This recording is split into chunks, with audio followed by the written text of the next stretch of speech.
નમસ્કાર મિત્રો, આજે આપણે વાત કરીશું વાવેલો સંબંધ।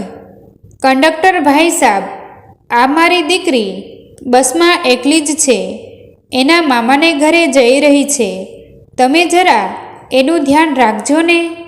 વાસણા આવે એટલે ઉતારી દેજો, જો ઊંઘી ગઈ હોય તો જગાડજો। 15 વર્ષ પહેલાંની આ ઘટના છે।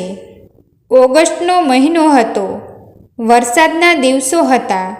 છરોતરના એક જાણીતા ગામનો સુખી અને સમૃદ્ધ પટેલ પિતા તેની 13-14 વર્ષની દીકરી જયશ્રીને અમદાવાદ આવતી એસટીની બસમાં બેસાડતી વખતે કંડક્ટરને ભલામણ કરી રહ્યો હતો। છોકરીને જે સીટ ઉપર જગ્યા મળી એ જ બેઠક ઉપર અમદાવાદના મુકેશભાઈ પણ બેઠા હતા અને છૂપછાપ આ દૃશ્ય જોઈ સાંભળી રહ્યા હતા।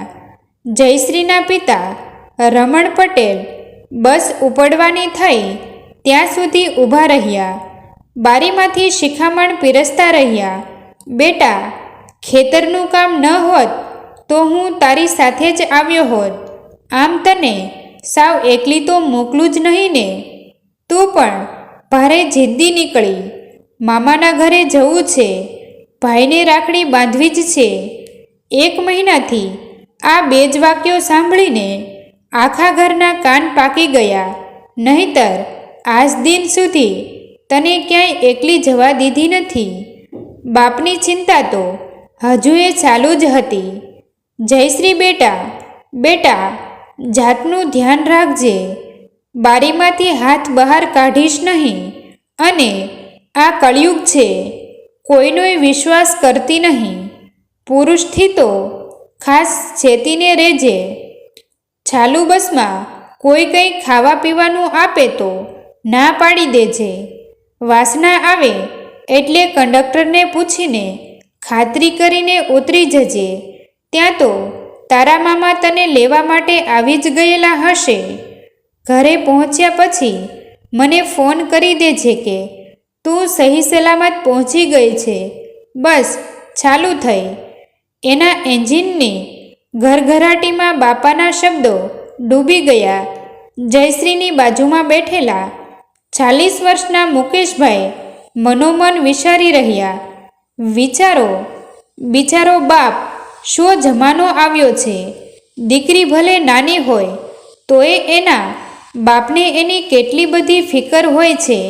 આ બાપડી માંડ 13-14 વર્ષની હશે, અંગ ઉપર હજુ તો જુવાની બેસવાને 4-5 વર્ષની વાર લાગે છે, તોય તેના બાપને દીકરી ક્યાંક છૂથાઈ ન જાય એની ચિંતા સતાવે છે। બાપને ફિકર વાજબી પણ છે, શિકારીઓને તો શિકાર સાથે નિસંબંધ છે, શિકારની ઉંમર સાથે એમને શી લેવા દેવા। ટિકિટ ટિકિટ કરતો કંડક્ટર આખી બસમાં ફરી વળ્યો। જયશ્રીએ વાસણાની ટિકિટ માંગી, કંડક્ટરે પૈસા લીધા, ટિકિટ ફાડી આપી, સાથે હૈયાધારણ પણ આપી। ગભરાતી નહીં હો બેટા, વાસણા આવે એટલે હું તને, અને તેમ છતાં જયશ્રી ગભરાતી રહી, બાજુમાં બેઠેલા મુકેશભાઈને યાદ કરાવતી રહી, દર અડધા કલાકે પૂછતી રહી, વાસણા જતું તો નથી રહ્યું ને કાકા? મને તો ઊંઘ આવે છે, પણ તમે ધ્યાન રાખજો હોને, મને જગાડવાનું ભૂલી ન જતા। આમ જુઓ તો આખી એ ઘટના સુખાંત સાથે પૂરી થઈ ગઈ હોત, પણ જીવનની સફર એટલી સરળ હોતી નથી। પાયામાં ધરબાયેલી સૌથી મોટી ગરબડ વાસણા નામના કારણે સર્જાઈ ગઈ। છરોતરમાં વાસણા નામનું એક સાવ નાનું ગામ છે, એ વાતની ખબર કંડક્ટરને તો હતી જ, પણ અમદાવાદમાં રહેતા મુકેશભાઈને ન હતી।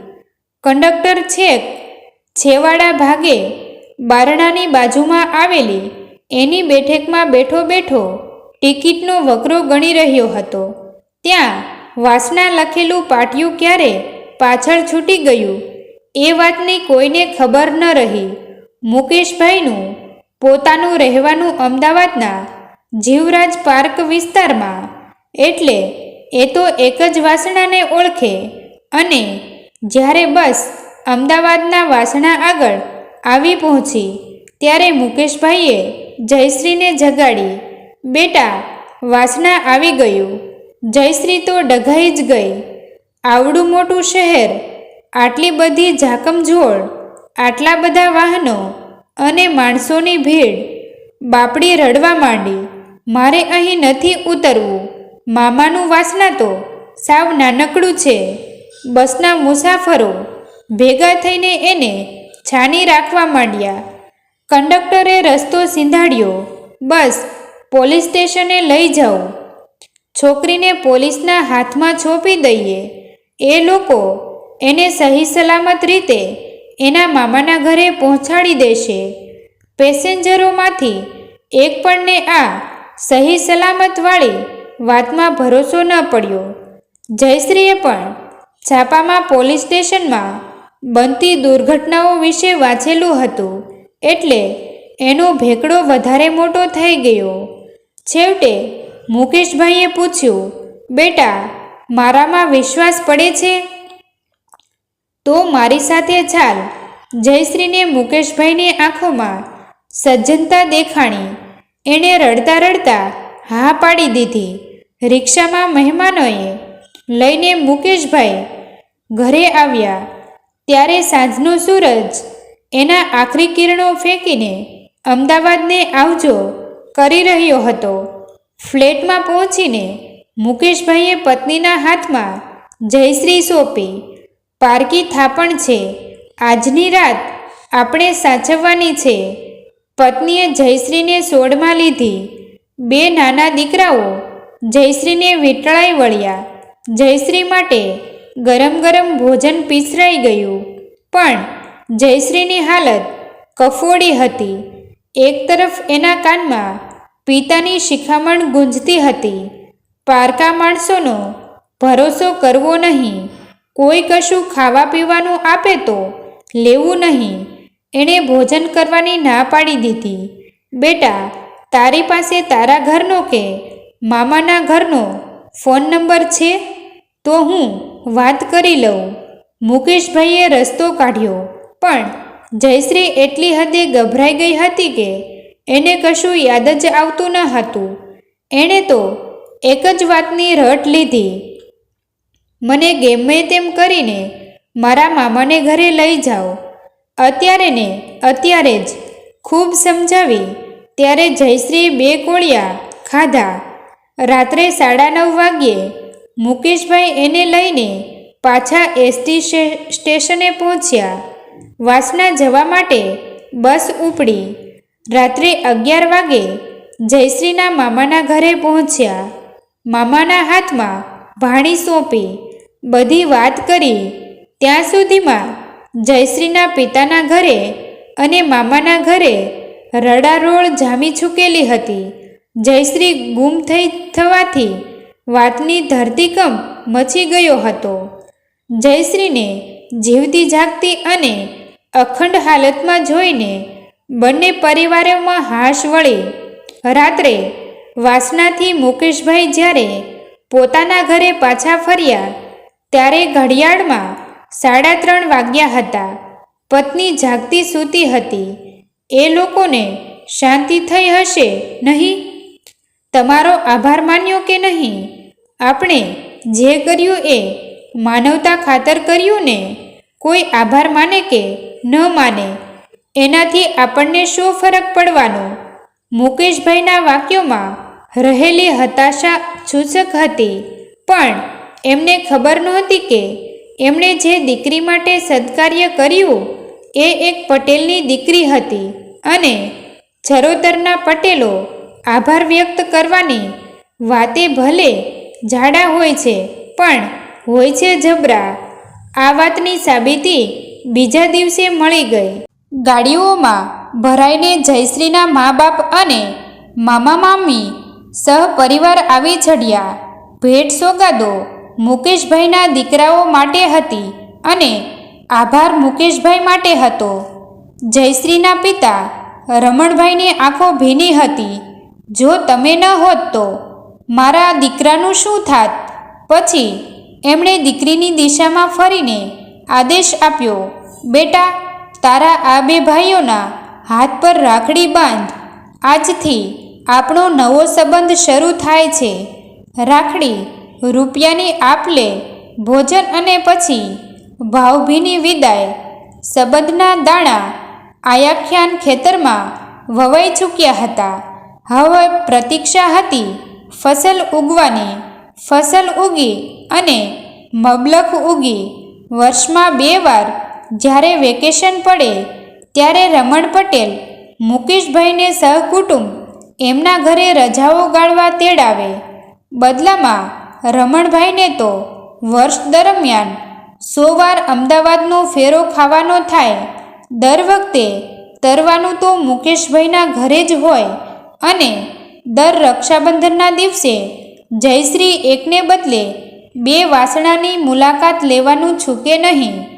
વર્ષો વીતતા ગયા. જયશ્રીએ કિશોરાવસ્થાની વાડ કૂદીને યૌવનના બગીચામાં પગ મૂક્યો. સારી તો હતી જ, હવે સુંદર પણ દેખાવા માંડી. એના માટે મૂર્તિયાની શોધ ચાલી. આખરે અમેરિકામાં વસતો સુખી ઘરનો ગ્રીન કાર્ડ હોલ્ડર જુવાન મળી ગયો. લગ્ન લેવાયા. આપણી જયશ્રી દીકરીના લગ્ન છે. કંઈ સૂઝે છે? મુકેશભાઈના પત્નીએ પૂછ્યું. એમાં વિચારવાનું શું? જયશ્રી અને મામા કહે છે. મારે મામેરું કરવું જ પડે ને? મુકેશભાઈ સાવ સાધારણ સ્થિતિના માણસ હતા, તો પણ ગજા ઉપરનું મોસાળું કરવા માટે જયશ્રીના માંડવે પહોંચી ગયા. લગ્ન પતી ગયા. હનીમૂન પણ પતી ગયું. મૂર્તિયાનું પાછા અમેરિકા જવાનું ટાણું નજીક આવી ગયું. જયશ્રીની પણ ત્યાં જવાની વિધિ કરવાની જ હતી. એ માટે તો અમદાવાદ આવવું જ પડે. જયશ્રી એના વરને લઈને મામાના ઘરે આવી. અમેરિકન મૂર્તિયાની નવાઈનો પાર ન હતો. આપણે પટેલ અને મામા જૈન. જવાબમાં નવી નવેલી દુલ્હને આવિતમાં બની ગયેલી વાસણા નામની શરતચૂક વિશે માંડીને વાત કરી. પતિ બોલ્યો, વાવ, જો આવી વાત હોય તો મામાનો સૌથી મોટો ઉપકાર તો મારા માથે કહેવાય. પૂછ, કેવી રીતે? કેવી રીતે? એ રાતે તો મુકેશ મામાએ તને બચાવી ન હોત તો તું અત્યારે ક્યાં હોત? મને પત્ની રૂપે તો ન જ મળી હોત ને. મારે પણ આ સંબંધને યાદ રાખવો પડશે, કહીને એણે રૂપાળી પત્નીને આલિંગનમાં લીધી. પતિ પત્ની અમેરિકા પહોંચી ગયા. એ પછી એક દિવસ જયશ્રીના વરનો મુકેશભાઈ ઉપર ફોન આવ્યો. મામા, 2 દિવસ હું તમારા ઘરે રહ્યો. એમાં હું તમારી આર્થિક તકલીફો અને ચિંતા વિશે ઘણું બધું જાણી ચૂક્યો છું. પણ હવે તમે મૂંઝાશો નહીં. તમારા બંને દીકરાઓને કમ્પ્યુટરનું કે MBAનું ભણાવો. હજુ તો બંને નાના છે, પણ જેવા એ બંને જુવાન થાય એવા જ હું એમને અમેરિકા બોલાવી લઉં છું. ના, ઉપકાર કરતો હોવ એ રીતે નહીં, પણ બાકાયદા એકની સાથે મારી સગી બહેન પરણાવીને અને બીજા માટે પણ મારા પરિચિતોમાંથી કોઈ યોગ્ય કન્યા શોધીને. સામોછેડો સૂપ હતો. માત્ર મુકેશભાઈનો ડૂમો સંભળાઈ રહ્યો હતો. જમાઈ બોલતો રહ્યો, મામા, તમે રડો છો શા માટે? આમાં મેં ક્યાં મોટો મીર માર્યો છે? અરે, આ તો તમે વાવેલો સંબંધ છે, જે હવે 16 આની ફસલ સાથે ઉગી નીકળ્યો છે. એ રાત્રે મુકેશભાઈ એમની પત્નીને કહી રહી હતા, મને એ સમજાતું નથી કે બ્રહ્માંડનું સંચાલન કરતી જે અદૃષ્ટ શક્તિ છે એના મનમાં શું રહેલું હોય છે. જયશ્રી ભૂલી પડી. એ દુર્ઘટના હતી કે શું ઘટના? કે પછી મેં ખરે સમયે નિસ્વાર્થ બુદ્ધિથી મારી ફરજ સમજીને કરેલું કૃત્ય આપણને આ ચમત્કાર બતાવી રહ્યું છે કે પછી લોકો કહે છે એ સાચું હશે કે ઈશ્વર સારા માણસોનું ધ્યાન હંમેશા રાખતા જ હોય છે? બાકી આપણે ક્યાં આવી કોઈ અપેક્ષા રાખી હતી? મિત્રો, તમને જો આ વિડીયો પસંદ આવ્યો હોય તો વિડીયોને લાઈક અને તમારા અન્ય સગા સંબંધી મિત્રો સાથે વિડીયોને શેર કરવાનું ભૂલતા નહીં. અને આવા જ નવા જીવન ઉપયોગી, જીવનમાં કંઈક નવું કરવાની પ્રેરણા મળે તેવા વિડીયો જોવા માટે અમારી ચેનલ સાથે બન્યા રહો. થેન્ક યુ મિત્રો. મળીએ છીએ એક નવા વિડીયો સાથે. આભાર.